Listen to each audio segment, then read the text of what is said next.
Great greetings. This is the Gray Transforms podcast. I am Travis Gray, and today we are transforming with our guest, Soleil Romero, the divine Soleil. She teaches, heals, and advises spiritually.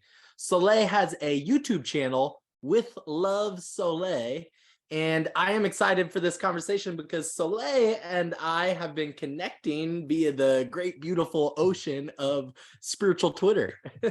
How are you, Soleil? I'm doing amazing, Travis. Thank you for having me on. It's honestly an honor to be here. Absolutely, absolutely. So I'm just interested in the mind of Soleil. Like we've had these really great back and forths a little bit on Twitter, and I'm just always fascinated by the things that you have to say there. And you just started this YouTube channel and are growing very quickly there. So it's lovely to see all the thoughts, all the great wisdom and golden nuggets that you have for self-mastery. I've heard you talk about relationships. Recently, you were talking about failure, the different things of the identity. So we have so much that we could explore and discuss. But how did you begin to get into teaching meditation and yoga and all of the many things that you do? How did that begin for you? Yeah, I grew up much of my childhood with, the healing arts. My mom definitely was a practitioner of all of the things. And so it was just sort of normalized in my life as something that you do. And so, of course, as a kid, you're not necessarily a yogi quite yet, but I certainly had an appreciation and understanding of it as tools for wellness and for personal development. That stillness was, such an avenue, such a pathway to learning about ourselves. And we have these stillness practices that build the capacity to be in stillness and to be with yourself and to recognize who you truly are when it's just you.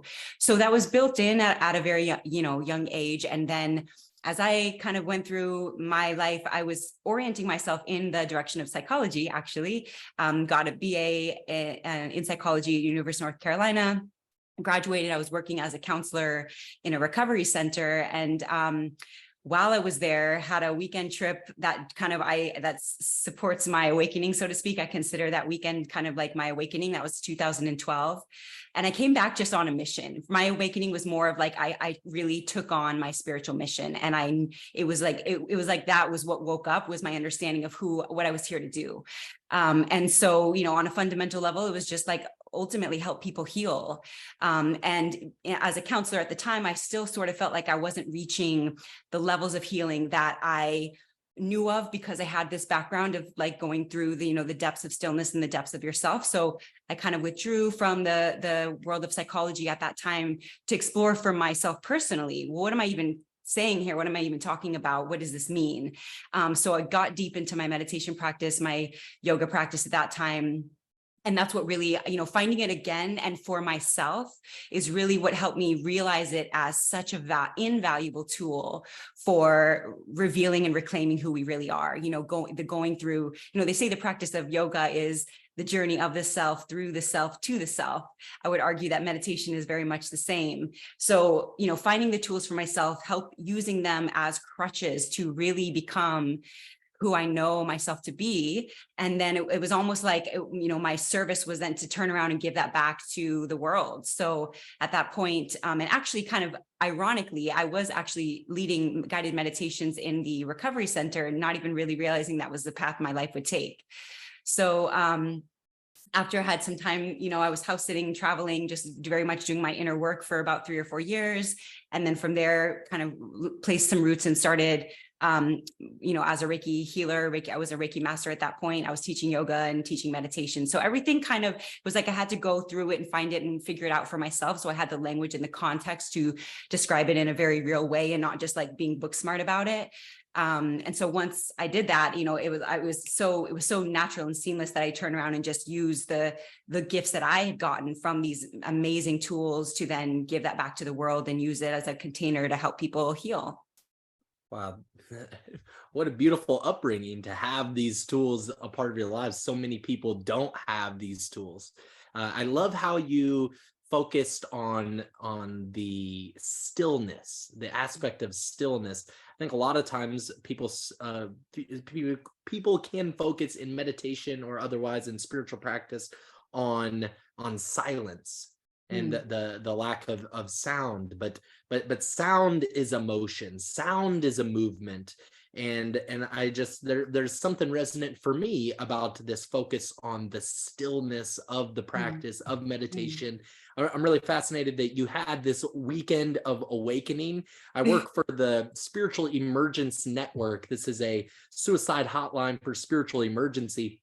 Oh. And it's kind of like it's in its ups and downs right now. It's kind of trying to expand, but it's been around for many years. Some of the founders of transpersonal psychology, Stanislav Grof and Christina Grof, put this together, this spiritual emergency, and that is what this network of spiritual emergency, and that's what was interesting for me when I was first coming into this field, were these exceptional human experiences that happen in a moment, a profound shift from one moment to another, this transformative moment. So what was it on that? I'm just curious, what was it on that weekend that was so transformative for you?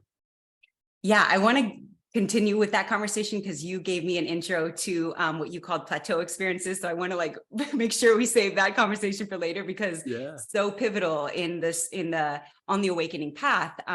But to answer your question, there were three things that happened this specific weekend. And, looking back, you can kind of laugh at them because it seems sort of silly in the context, but for whatever reason, the three of them coming together was like absolutely what my soul needed to figure out what it needed to know in that moment to awaken to its path and its mission. First was I actually watched a documentary called I Am. I don't know if you've seen it, but so even now when I watch it, it's not obviously quite as like, it's amazing. It's powerful. It has a very powerful message. And ultimately it's a guy who's like he reached the pillar of matrix success. He was famous and fortunate, and was sitting in the middle of his mansion like, I am not happy, I hate my life, like I thought this is everything I ever wanted, and it turns out it's not. So what was missing here? So he too went on this quest to figure out what makes people really happy, what drives fundamental happiness. And he too found just that energy and just the power of the heart and human connection and love, that these are all just like absolutely pivotal aspects of the human experience. And the only way to have fundamental happiness or even a sense of fundamental success is to reveal those parts of you. So that was like, oh my God, so confirming for me and in my work, obviously. The second thing was actually my friend introduced me to chanting, which became a major part of actually my meditation practice. Because before I would sit to just meditate, I would chant for time, and that really helps to kind of clear your energy and just get you into yourself and settle you, a lot more quickly than when you just kind of sit, cold turkey, so to speak. So that was the second thing, and then during the weekend, met someone who, in my mind, was like the love of my life. But if nothing else, brought me that peak experience of having kind of found the one, so to speak, which then later, of course, translated into realizing that it was me the whole time. All he did was awaken that experience within me to help me find the kind of peak experience, and therefore then later plateau experience of just being love itself. So those three things came together. I came back, I was living in Seattle at the time, which is where I'm from, came back just totally like brand new, like ready, roaring to go, ready to save the world. But yeah, it's funny, the awakenings are so unique to each person, and it is cool to hear kind of what each person goes through, because it's like, it's literally just the exact thing that your soul needs to wake up, right? And whatever that means, it might be a crazy experience, it might be a negative, so to speak, experience. We all have our different things. And as I'm saying that, I'm curious if you have had what you call an awakening, and or if you want to talk about yours. Yeah, I've had many. I think that we're on this roller coaster of life. I think I have often spoken about the roller coaster of life, the ups and downs. Somebody asked me, "Oh, how's life been treating you?" Oh, the roller coaster is really exciting. It's lots of ups and downs. But these awakening moments, these insightful moments, they happen many times. I kind of feel like the more development and progress and awakening that happens in one's life, the more every moment feels like it has that that base substance of Yes. awakening. It has like a Yes. fundamental potential for insight and transformation. Totally. And so I've done many different experiences with psychedelics, different psychedelic substances, but different meditations, different moments of success in my career, in my professional life, different moments of being a facilitator of healing for another person. That has felt like an awakening moment in me, Yes. an affirming moment. Most recently, I celebrated a birthday in Costa Rica at this music festival called Envision. This Yeah. was a week long, and the one thing that was there's everything involved. There's music, and I mean the connections with people was Mhm. so brilliant for me, so amazing. It really filled my heart. Many relationships were built, and just so close to my heart. But the one thing that I described during the experience was that this is 7 days, and it is long, and there's yoga workshops and dance classes, and there's live music, and you're connecting with people, and you're like, I know these are going to be awesome people, like Soleil. I know that, like, this is going to be an awesome conversation. You're an awesome person, but then everything always like super exceeds Yeah. expectations. So I was like, wow, this person's so cool, like I just want to continue to connect, continue to build the relationship. Yeah. And then over a week of doing that, trying to remember these awesome people's names and their stories and all of this, you're getting weaker and weaker. But there's an important part of you that is getting weaker. It's like your energy is being sapped, taken away from your defenses. We have there's a lot of unconscious energy that's given to our defenses against love and beauty. We have this unconscious, like, oh, well, maybe, maybe I'm not ready for love. Maybe I'm not ready to see how beautiful this tragedy is, or I'm not ready to see how beautiful this thing is. Or I went into the experience. I didn't really, I listen to a lot of hip hop music, a lot of rap music, but this was more DJ music or indigenous. It was more spiritual and psychedelic and psych trance and things like this. And I know that I can enjoy that as well. I like to enjoy a variety of different mediums in artistry and in song, but this energy that was sapping away from the defenses against recognizing the beauty in things and the love in things. But by the end of the week, you're sleeping less and less as the week goes on.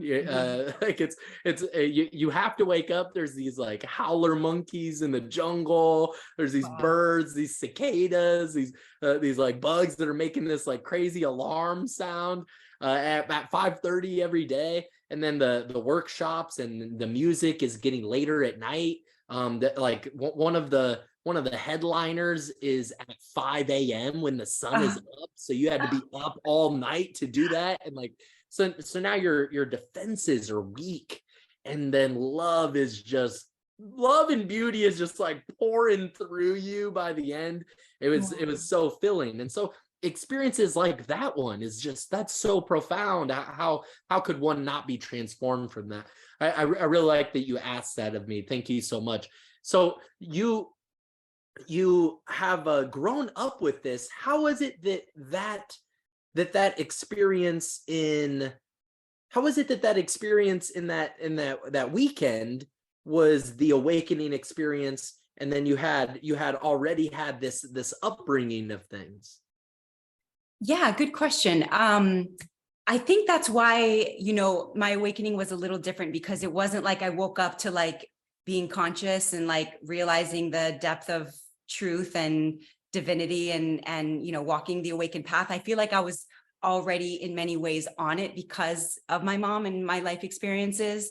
So what the awakening was more of the realization of my mission in a different way. And that was what kind of all the things that paired together that weekend and came together that really revealed that to me. And this is, I'm going to bridge this in because this is so present for me. I love that you called these plateau experiences, because it's so true that, and what happened then from this weekend was it it created within me the experience of, first and foremost, just, blasting love, thinking that at the time I needed, a muse, so to speak, to like create the experience. But from then on, it was always available to me, right? Like I call people who expand you in that way fragment expanders. They bring you a part of yourself that you never had access to prior to their existence in your life. Sometimes they're just meant to bring you that one, code, that fragment of yourself, and they're not even meant to stay. And so I think that was what that was. He and I are great friends now, but we never even ended up being in, dating or anything.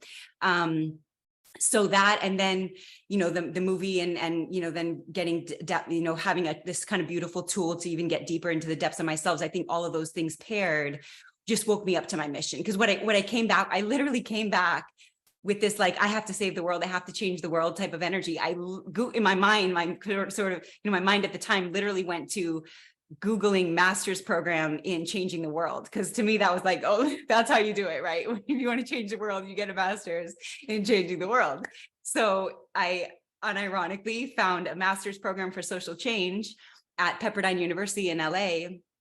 I got in, I booked it, I moved down to LA, and was literally maybe weeks out from starting. And they called me and said they were postponing it because they didn't have enough enrollments. It was a brand new program.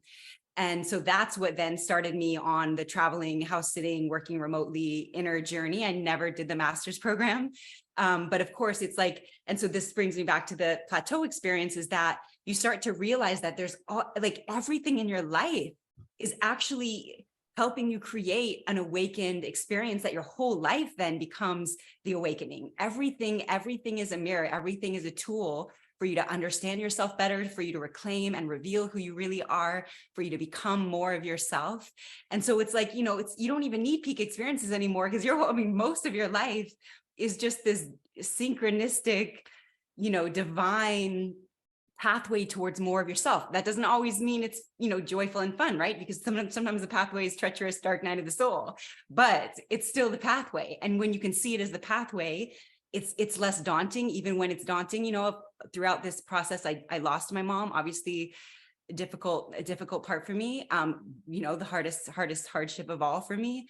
And also it was so clear. It was like so ridiculously clear how that was also a part of the path, right? You have to learn how to take it all in stride. You don't need the peak experiences all the time. You're not even seeking out peak experiences anymore, because it's like, just like, you're just asking life, like, bring it all, bring everything to me that I can use to become and figure out who I am and become more of myself.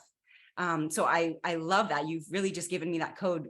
To give context to those who are listening, Travis explained to me what a plateau experience was versus a peak experience, which is essentially that we have these kind of constant synchronicities all the time that are leading us and guiding us back to ourselves.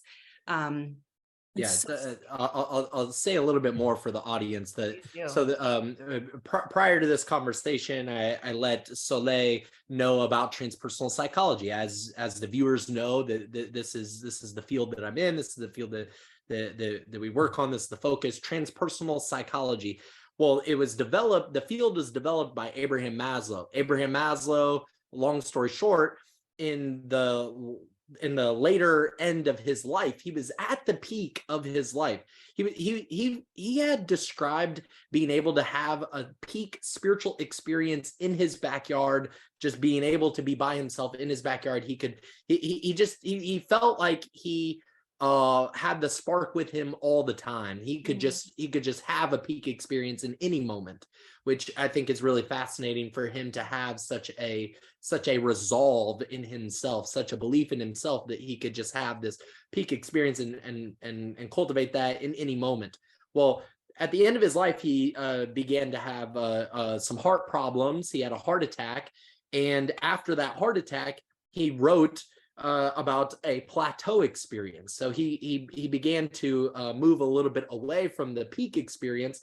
And as we look in the studies about near-death experiences and just aging and death, and when you're coming to the full cycle of human life, then you begin to look at things a little differently. Now he's looking at his life and his enlightenment and his growth and his insights and his profound transformative experiences a little different. Now he's looking at it like, oh, this has the information of all of that, the insight of all of that has settled in me.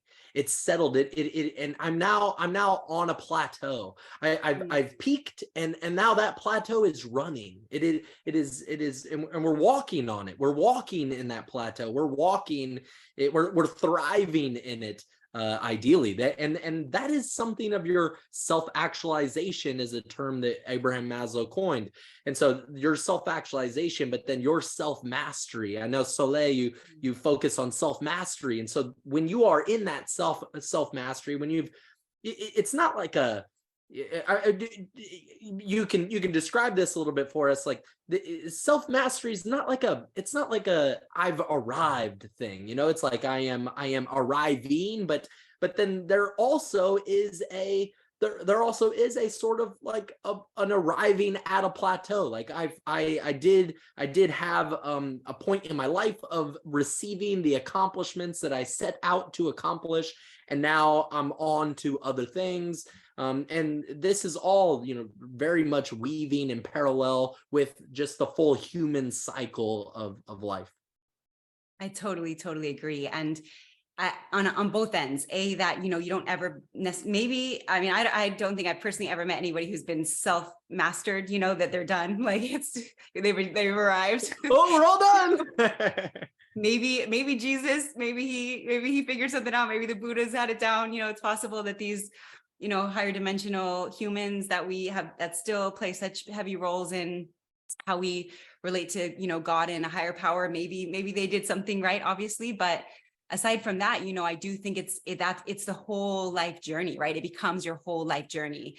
And so then instead of, and as soon as you kind of commit to the path, then instead of life needing to either kind of hit you over the head to wake you up that you're not looking at something, or you're avoiding a part of yourself, or you're not seeing something, or even give you the peak experience so that you can like realize the divinity that's possible, it's you just realize that both of those are always present, right? You're always kind of being hit over the head to make sure you see something, or that life needs to kick your butt or humble you or whatever it is to like make sure you're getting the message, or you're having these divine, absolutely magical experiences that you could consider a peak experience, that just like brings you that fullness of being alive. And then you integrate it though. And that's what I think you're kind of describing, is you have all of it, you have all of the experiences, and then you have all the tools that you need. And the work is then to integrate all of it so that you're not even like seeking or needing life to hit you over the head or the peak experience to maintain the commitment to the continuation of becoming yourself. And so then suddenly everything becomes a mirror, everything becomes a part of your path. Everything becomes a message, and it becomes kind of fun. I consider it sort of like you become an existential detective. It's like everything has a little something to teach you about yourself, and it's fun, and you live from a joyous and more kind of full and voluminous space because you've cleared out the energetics and the low vibrational energies that live within you, and you've made more room for you to exist, and you like yourself because you know yourself. Like, that helps a lot. So, I think you do. I love that he gave that. I love that you gave that example. I love that he said that you reach the peak experience and then you integrate it. You become it. Your whole life becomes just then this, sort of like the story of the alchemist. You just become the path itself. You walk the path walks itself out through you. Your mission, you own your mission lives itself out through you. And in doing so, everybody around you feels it and they experience it too in some way. And you're a catalyst suddenly for everybody else to find and remember and integrate their own path and mission and everything else. So it's just the mystical interdependence of awakening and being human and our connection to one another. And it's so divine and magical and so mind blowing that all it takes is one conversation like this for like it just to like, you could feel it. And it's so transcendental and, so you can so experiential when you recognize it with someone else. And then it just becomes your home frequency. It really becomes your home frequency. Yeah, it's like static shocks, it's like this static shock of the frequency of tapping into a conversation like this or others and your experiences. And it's great when it's a compounding of a variety of experiences. It's like there's a few different things going on, like your experience in that weekend. There's this documentary that I saw. Wow, this is a really fascinating documentary. It really pulled me in. And then this relationship, that was a mirror for me, and it was really pulling me in too. And then I was chanting, and that chanting was making me really present, and it was really pulling me in. And those compounding things, it's great when that all can happen at once, and it's always happening. The path is always unfolding in such a way to pull you towards your highest expression if you would let it. I like that you just mentioned the book The Alchemist. Spoiler alert, but the book The Alchemist, everyone should read it, no matter what I'm about to say. But there is one point. The book is really good, really easy to read, really beautiful book. I've given it out to people. It sort of feels like one of those books, like it should be given to you by somebody else, like that. Like that's such a beautiful way to receive this book. That's how it happened for me. So the Alchemist, there is one part of the book where the main character, he ends up like cleaning crystal. He had been robbed. He got all of his money is gone, and now he's cleaning crystal, and he ends up in this kind of like a stuck place on his journey for 1 year. But it would not have changed the story in any way. It becomes really clear. It would not have changed his unfolding. Had to have happened anyway, and it wouldn't have changed whether he started at the beginning or if he waited in that year to clean the crystal, and maybe that invited some other experiences into what was already going to be happening. And then he starts, a year later, he starts back up on the journey that he had already at first begun. But he also questioned. He was like, maybe I should turn back. Maybe I should just give up on this. He was kind of in this stuck place. He couldn't go back anymore. So he has to clean the crystal, get his money up so that he can either go forward or just return and go back to. But I think that both Soleil and I think we would both encourage you to keep going forward. And sometimes it's tough. It can all be very like an underlying joy. The expanding and transformation of your experience can have this underlying joy, and sometimes that is a meta thing in the middle of your like very treacherous experience, whatever you might be going through. But it's really fascinating, and I got off on a tangent and sort of trying to like figure out where I was. There's something I was about to say to you. Oh, okay. So Soleil, I loved that earlier you spoke about yoga, and initially at the beginning of this conversation, you spoke about meditation being a going through yourself to finding yourself, something like this. And we were talking about, I don't know if Jesus was fully enlightened in his Plateau experience or Buddha, and it feels like maybe so. I would say, Abraham Maslow is definitely, not only was he studying self-actualization, but he was actualizing himself in that process, as we are as healers, the wounded healers in a general way. Is like whenever we are facilitating the healing of others, we are also healing ourselves. We are also progressing more on our journey so that we can continue to do that for others. And those people that we've influenced their healing, they will have the opportunity to influence others as well. They will have the opportunity to pass on insight and pass on experience to others so that they can continue on that healing. Well, Jesus there, and I'm not like the most accurate biblical quoter, but if somebody knows, drop it in the comments or something. But there's something about prayer and meditation that Jesus spoke something about, like a camel through the head of a needle. That meditation, that prayer, that this really insightful, it is a practice. It's a meditation practice. It is a discipline. And so it was about the difficulty was attributed to, was analogous. The analogy was that a camel fitting through the head of a needle. It's a really interesting metaphor analogy there. And so it can be difficult to find that stillness and initially. And then when you sort of find it, it's sort of like you build a relationship there, and you start to like, you get comfortable, like you break in those new shoes, these new shoes that you're trying on. You kind of break in those new shoes. Now you can sit in them a little better.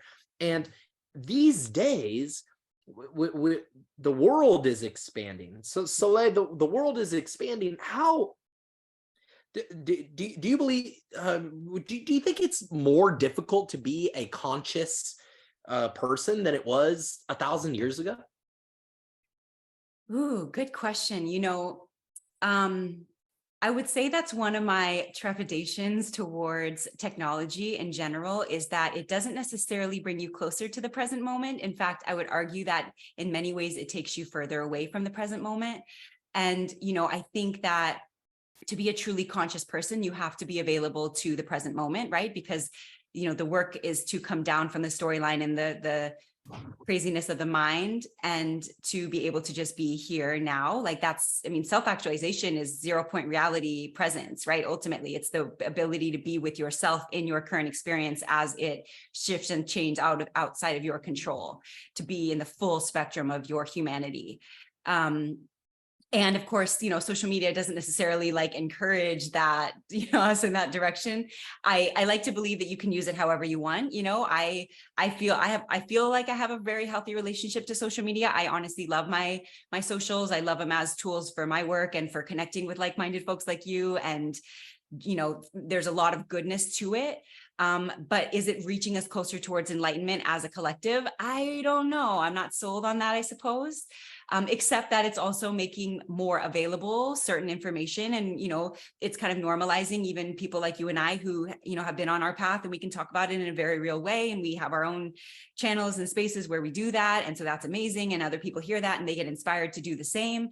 But the work is to do the same, right? It's to find your connection to yourself outside of social media, and you're not always just posing for peak moments, but you're actually living out your life, and you're actually connecting with yourself and other people on a true level. And you're not using social media as an escape. I think anything can be used as an escape, even meditation, even certain practices can in some way, on some level, be used as an escape. So it's all about your relationship to anything. So, could it be that humanity finds a relationship to technology and even AI, which it feels like we're leaning in that direction, and these other things wherein we actually use it for self-actualization and to connect to each other spiritually? I mean, I believe anything is possible. I certainly don't think that that's their intended use at the moment, So, again, but I think it's up to us as conscious beings and people who are on our path to maintain our connection to, and just to continue to live out the truth of what we believe it can be used for, to stay in that pocket. And, it's like, you got to let people find their own relationship to things. You have to trust people on their path. We can't awaken people, right? Like ultimately, you can't save people and you can't awaken people. You can only live out your awakening, live out your self-realization, and other people will feel the texture, and perhaps it will facilitate or catalyze some version of the sameness on their path. But it's everybody at their own time and their own place, when their journey's ready, when their spirit and their mind and everything else is ready, and that's just what it's going to be. So, I think it's even more paramount that those of us who are on the path and are really committed to being conscious beings in a somewhat unconscious world, that we do, kind of keep our voices loud and stay turned up and on in making, redirecting people back to themselves. But ultimately, who knows where the world will take it? It's humanity is its own worst enemy. And it's also, it has the capacity to be absolutely fully and crazily advanced. And we haven't even scratched the surface of human potential. We are not even close. In fact, I just watched the movie Lucy. Have you seen Lucy? Mm-mm. No. Okay. Ultimately, it's a woman who gains 100% use of her brain. And so it kind of goes into what happens when you do that, right? But it was like so eye-opening for me, because we really do, I think we really do use about 25% of our brain generally. And are you telling me we have 75% of our brain left to use, and we're not even like, focused on that? We're still busy like dividing and conquering each other. Like, bro, what are we doing? Yeah, what are we doing? What are we wasting our times trying to divide and conquer everybody? Dude. I really love what you said about bypassing. There is a lot of there can be spiritual bypassing and there's always a way to bypass. So even society being its own, like modern day society, modern day technology and things being its own worst enemy, that can be very true. Maybe the opposite can be true also, but it can be its own worst enemy. And spiritual traditions historically have also been their own worst enemy. A lot of war has happened historically based on religion, and so the spiritual path or the everyday material, maybe the spiritual path or the material path, it both can be used as a bypassing. And I'm a big fan of spiritual pragmatism. So, with like psychedelic substances, for instance, there is, I've said this before, but there's sort of a fetishizing of the substance, or maybe like even with other spiritual practices, it could be a fetishizing of the breath work, a fetishizing of the meditation, of the practice itself. But the practice is a doorway. The practice is it's a lens. It's a telescope. It's to help you see the path a little more clearly, or get through so that you can continue to navigate on your journey. It's a doorway. It's a progress mark. It's a point to continue. And so what I mean by like the fetishizing of the experience is that sometimes that becomes the spiritual bypass, because we can get lost in realizing that what we were looking for in the first place was something like, for lack of a better word, like an insight. We were looking for inspiration, for light to be breathed into us in such a way that it helps us be integrated in our lives, have integrity, be whole in our lives. You're so right. Technology can be it can take us out of the present moment. It can be very fracturing and fragmenting. Earlier I was really interested, and you said that fragment expanders. Sometimes people, our relationships can be these fragment expanders, and that's very interesting in the greater scheme of cosmic consciousness. We're these various fragments, but the social media or these things, they fragment our attention. They break us. They divide us. They divide us mentally. We're already so divided mentally or physically, like our house and our property lines and our state lines and our country lines, and we're divided politically. We're divided like, oh, I like this, you like that. We can't be friends. So we're already so divided. But the wholeness is to heal those fractures, to heal those wounds of fracturing and division. And sometimes we are using the practices as a bypass. We're kind of focused on the wrong things, and not integrating the experiences of those. So true, Travis. I love everything you've just said. And what I would say to that, and in full agreement with your statement, that these practices really are meant to be tools for, like you said, kind of defragmenting, right? For remembering. So we use them. But even with plant medicine, my understanding and belief with plant medicine is that it's not meant to be used forever, right? Like true medicine is meant to be used until the body remembers what the medicine is teaching it and helping it remember. And then you don't need it anymore. That's such the major difference between, say, plant medicine and pharmaceuticals, is like, the work of the plant medicine is to help the body remember the fragments that it's forgotten. In fact, even I've heard shamans talk about mushrooms as the medicine of forgiveness, because they forgive you for forgetting who you are. And then eventually, if you're really doing the work alongside the plant medicine, you're then integrating the experience of the medicine into your true, normal, real-time experience. So over time, you don't even need it, because you've already brought forward and remembered what it's helping you bring forward and remember. And again, I would say that could go for any tool. In fact, even with meditation, as a very long time meditator, I have to catch myself because I enjoy it so much that I do meditate very often. And I can tell now my life is really asking me to more and more really practice meditation in action, really go out and be the stillness practice in the world, be disruptive with my peace, be, radical in my presence, to live that out more than just sit on my couch and like dive in. So I think in all things, it's also, again, it's all about, as I said, the relationship to the thing and letting the relationship evolve and change over time to everything. Because if you're really on your self-mastery path, if you're really working on self-actualization, you're going to grow and develop constantly and quickly. And so everything around you and your relationship to everything around you must also grow and develop constantly and quickly in accordance with your growth. So that's the tools that you use. That's the actual relationships with people. That's what your daily routine. It's everything is going to be constantly kind of shifting and adapting to your expansion. And so if you cling too tightly to something being even chanting for me, it was such a major tool for me for a very long time. And I really don't chant quite as much really at all anymore, because I felt like I integrated its practice into my beingness, and I can kind of just go into the hum of Om or oneness and find that for myself. I don't even need to be saying the words or focusing on them quite as much anymore.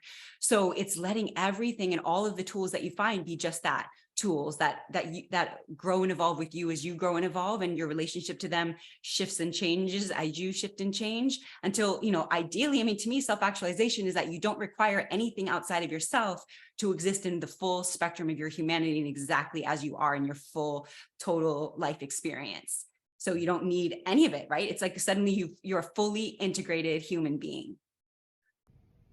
This is a great time to let the tribe know about the Gray Transforms website, graytransforms.com. This is a great place to go to check out all the links to the podcast.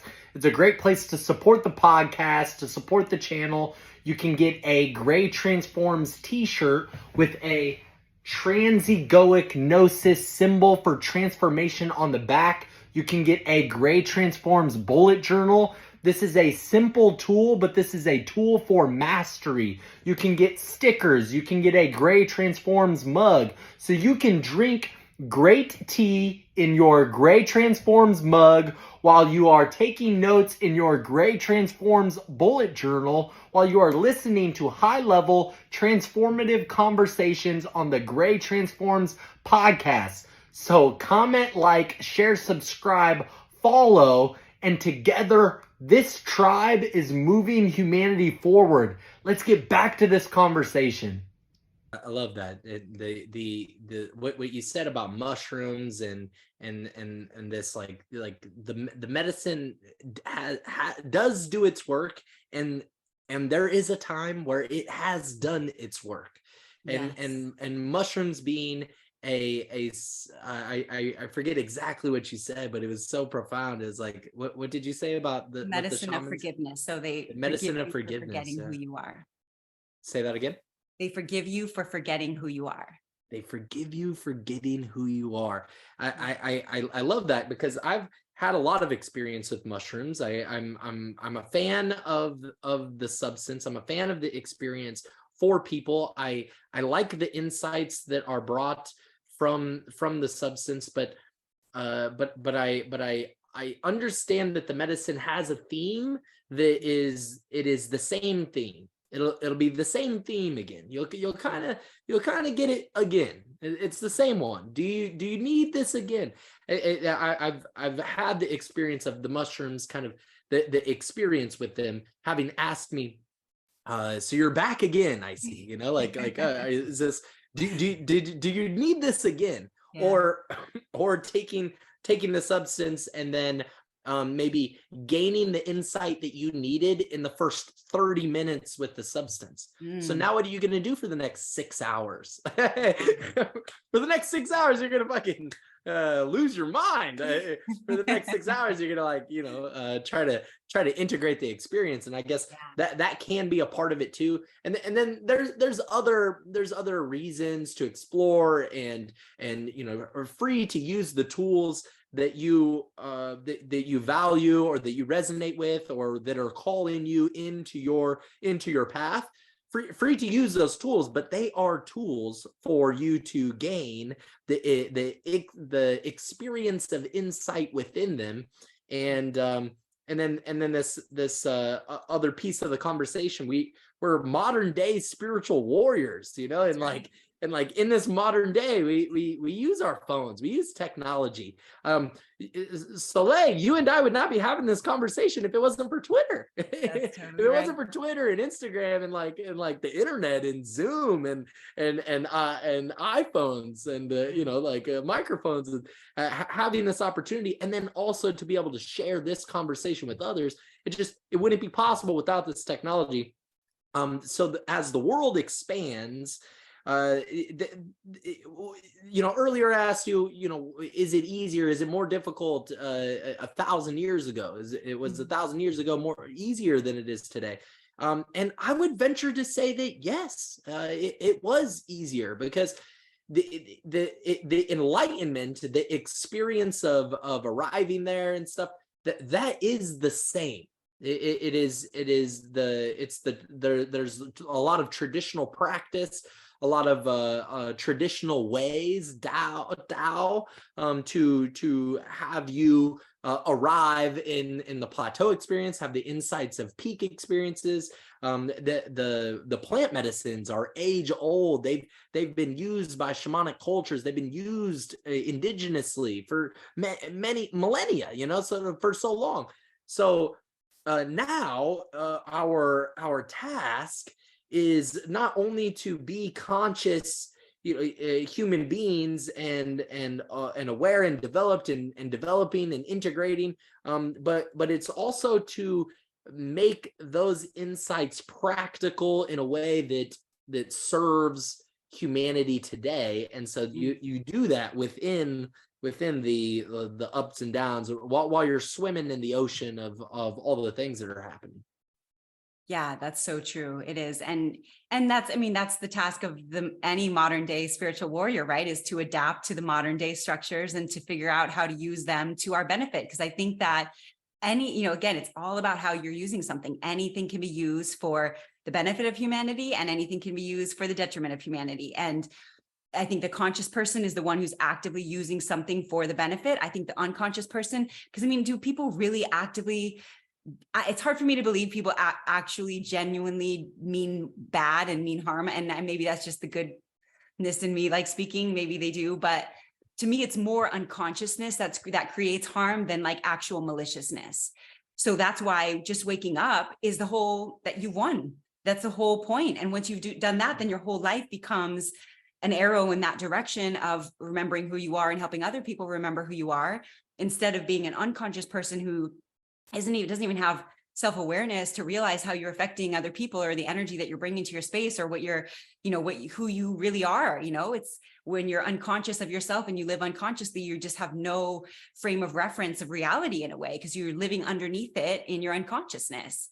So, you know, to me, again, like the true spiritual revolutionary is the one who's just actively on their awakening path and committed to it, and understanding it is absolutely a path, absolutely a journey, and absolutely a practice. Because again, like you said, you know, you don't ever arrive. You know, I would argue that once you're awake, once you've sort of, you know, realized what's really good, that you don't necessarily go back to sleep. But, you know, there's certainly a spectrum of awakeness and awakening. And the more you commit to and stay on the path and use everything as a tool to maintain your consciousness, then, you know, the more quickly and efficiently you reach towards actualization. So because you can be awake and maybe still half-assing the work and the practice, and, you know, you see what's really good, but you're not really actually doing the work. You know, there's plenty of that even happening in the spiritual community. You know, they can talk all the language, they have the 5D language, and they're astral projecting and doing all the things, and they've read every book and all of it, but they're not actually doing the work. So to me, the major key is to do the work, because that takes that personal agency and accountability over your own life, wherein you say, this is all now up to me. You know, I mean, if you believe in a higher power, you and a higher power, your collective commitment to you being the best version of yourself. But there's a lot of work that goes into the humanness that you can't bypass with, you know, these other spiritual tools. So yeah, I definitely think it's going to be up to the collective. You know, is humanity ready? Are we ready to really do this? And I don't even think it takes the majority to awaken. I think it takes, you know, we're so powerful as conscious beings that, you know, what do they say? You know, it takes like one candle to light a billion others. So, I do believe that even in the power of our consciousness, we can do it, but who knows, it's hard to say, ultimately either humanity will kill itself off in some way or another, or will awaken and realize into like this higher dimensional, what I call the new paradigm of just a totally different way of existing on the planet. Yeah. The shifting of the paradigm is really, it is really interesting and challenging. And it's like, yeah, I heard in one of your most recent videos, it's like, what if we're already awake? And this is what awake looks like. This is what awake on planet Earth looks like. It's like there's still going to be a lot of like not awakeness also. Like both things have to exist. You cannot have one without the other. You cannot just have this and and all of the somnambulist, all of the sleepwalking is just vanished. There needs to be both so that we can continue on this process, these cycles. This is the spring equinox, happy spring equinox, but life is cycles, seasons, and maybe all of that has to be there. So it's very interesting. And Soleil, you are a spiritual revolutionary. I love the work that you're doing. I love the thoughts that you have, the golden nuggets that you have for people, encouraging others to be on their path. And doing the work is so important. Get clear on your practices and practice your practices. Those practices is a part of you finding out more and more about yourself and what you're capable of, and expressing your fullest expression, bringing forth your fullest expression into the world. And we need that. The world does need that, because that is a part of the cycles. Like the seed, the rosebud, it needs the rose, it needs the blooming of the rose, and that only happens through the practices. So true. Yep. So true. And that's what it comes down to. I think it's just every person committed to their path. And you're right. And I do have to be very aware, even within my own self, of like, conscious person good, unconscious person bad, because in some way we all exist intentionally. We're all playing our role out for humanity and divinity to realize itself through the mirror of one another. And so, I have had to really kind of check myself in that capacity, even just like what I see as good and bad, like I was definitely one of being like the good. I'm the good one, I'm the good girl. I did everything right. And I put a lot of pressure on myself to be perfect and like getting it all right and making sure everybody likes me. And I'm everybody understands my intentions are good. I mean well. And, I like did really well. And like in that space of like being the person that everybody liked and whatever. And I had to let some of that go, because even with us, there are probably plenty of people who would not care about what we're talking about and or dislike us for what we have to say here. And on ultimately, whether you're on this end of it or some other end, it's all of it. There will always be someone who doesn't like you. There will always be someone who doesn't resonate with what you have to say. And if they're conscious, they'll use you as a tool to figure out what that means for them and who they are and why, what it is about you that they don't like. And if not, they won't. But either way, it's like, that's where it's all comes down to. We do this in a way for ourselves because it just feels so damn good to live from this space. Like, absolutely, I want to do this every day and create more of it and call more of it forward, more of myself forward, and just live like this, like 100%. And my joy feeds everyone around me. When I'm in overflow constantly, everybody benefits. So it's like for you, for the world. So some people choose not to do that.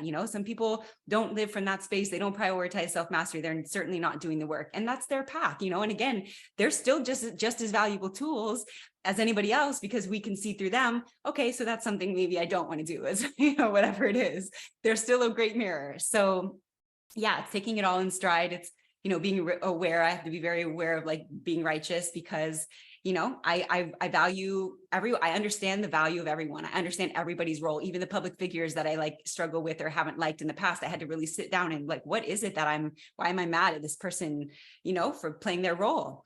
ultimately they're playing their role. And so if we can see it like that, we don't take it as personally, and they don't have to be the bad guy, and it's not us versus them. It's us versus the parts of ourselves that we don't like about them. Yeah. Yes, yes. How would we see our shadows if it wasn't projected Yes. in the mirror of others? How would we know what work to do? If the world wasn't like collapsing in some ways, how would we know what needs to be fixed or what needs to be worked on? How would we know right from wrong? Yeah. And so that becomes like the real that's a real fascinating piece of this whole paradoxical life. It's good and bad. It's yin and yang. It's all of it together for maybe forever. And that's what I love about, like, you know, it's just my name, but that's the gray. It's the integrating of the parts. It's the integrating of the dualities. That is non-dual to me. Some scholars of non-duality might argue that non-duality is it's the rising above all of the dual nature of life. But the non-duality to me is the weaving together of the dual in life, because that is spiritual pragmatism. That is not spiritual bypassing. So the rising above it and somehow being, you know, just so righteous, you know, like, oh, I'm a conscious person, and you're just not so conscious. You're just not as conscious as I am. I hope that one day you can be just as conscious as me.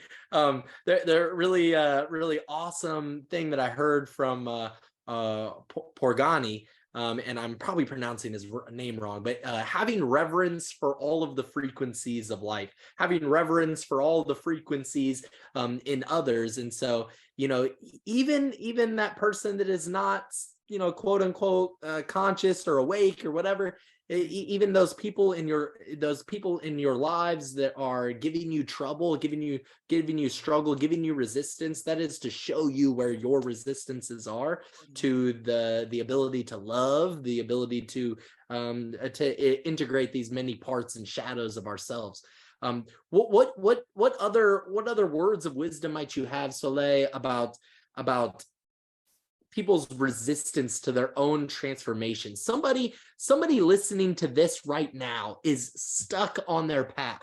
They are coming face to face, they're head to head with their resistances, with their inner their refusal to the call, their repression of the sublime, their Jonas syndrome. They're trying to move forward, but they're stuck, and the external environment and relationships, it all seems like it's, you know, it seems like, you know, while everything is a mirror, all they're seeing is shadow, and so they don't know where the light's at. What would you just say to somebody like that?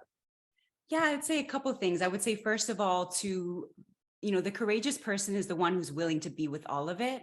So even the phases that feel stuck, they're just as valuable as the phases where you're full speed ahead, right? Like, it's all 100% necessary and valuable. So instead of trying to change it or trying to force something, let go into it. Allow that to be the phase that you're in. Meet it where it's at. Meet yourself where you're at. Because ultimately, all that's happening is that your expectations are not aligning with reality. And so you're at war. Your expectations are at war with reality, because that's where resistance comes in, right? Instead of just saying, okay, life has me in a calm phase right now. It hasn't me in an inward phase. It's actually asking me to rest and be with myself and spend time with myself. I'm not going to get a ton of external reward or maybe progress in this phase, but I'm okay with that, because I know that the work I do for myself absolutely will feed me forever. And so it's just as valuable as like being out and having an audience clap for you, right? It's the same type of importance. So meeting life where you're at. And then the other thing, and you actually started the chat with this, is just to keep going, because it's always a phase, as stuck as we feel. And it feels like you're going to be stuck forever. It is 100% a phase. There will come a time where you no longer feel that. And maybe it's just asking you to let go of the fight and the resistance that you're creating by not aligning with your expectations with reality. So meeting life where it's at, meeting yourself where you're at, giving yourself all the time you need for this phase to exist. extract the lessons that are present for you. If nothing else, just the value of slowing down and then just keep going, because the light will always return. That's a law of the universe. The light will always return. You can't even escape it for long. So whatever the darkness is teaching you right now is like gold on your path. So sit with it and be in it, as uncomfortable as it is. Meet life where it is and trust that meeting place will be where the light is born. Wow. Wow, profound. That's amazing. There will always be a new day. There will always be a new season. There has never been not another day. The sun has never not risen. It rises somewhere. It rises every day, everywhere. So there will be a new day. There will be a new season. Thank you so much, Soleil. You are wonderful. You just so much authenticity to your grace and your wisdom and what you are giving to others. So once again, Soleil, your YouTube channel is With Love Soleil. Where would you like people to go to connect more with you? Yeah, that's a great place. We're actively working on building that up. So yeah, With Love Soleil on YouTube. And then my other socials are The Soleil Romero. I'm getting them switched over soon, but for right now, they are different. So yeah, The Soleil Romero on Twitter is also a great place. I have a love-hate relationship with Instagram, but I'm on there same handle. So yeah, any place, please come find me and feel free to ask me questions, or, if you watch my stuff and I can dive deeper into things. It really helps me to kind of clarify what people want from me and what they want to hear from me when I get questions like that. So yeah, if you can find me on any of the socials and just dive into my work with me and take this path with me. It's everything I talk about is really just what I've learned from my path, and I don't need it to be right. I don't need to be right. It's just what it is for me. Right. And I own that and I recognize that. And for many, it will resonate. For others, they'll probably just think I'm crazy. And either way, it's all good. So if you feel called to connect, Soleil with love Soleil. That's right. With Love Soleil at YouTube. Yep. The Soleil Romero at Instagram and Twitter. Right. And she's looking to change those to With Love Soleil for all of them. So we'll see how that goes. Thank you so much for this conversation. I really appreciate it. And I would love to do this again sometime. Absolutely, Travis. My total honor. Thank you for having me. Soleil Romero, woo! Divine feminine energy in abundance. Thank you so much, Soleil, for joining me in this high-level spiritual conversation on transformation, alchemy, actualization, becoming your fullest expression so that you can inspire others to do the same for yourself, for your community. Thank you so much for joining me. It is clear why Soleil is growing so fast on YouTube, With Love Soleil, and on Twitter, Soleil Romero, on Instagram, Soleil Romero. She is inspiring others. She is giving wisdom. She is doing the work of alchemy. Thank you so much for being a part of the tribe. So comment, like, share, subscribe, share this with a family member, share this with a friend. Together, we are moving humanity forward.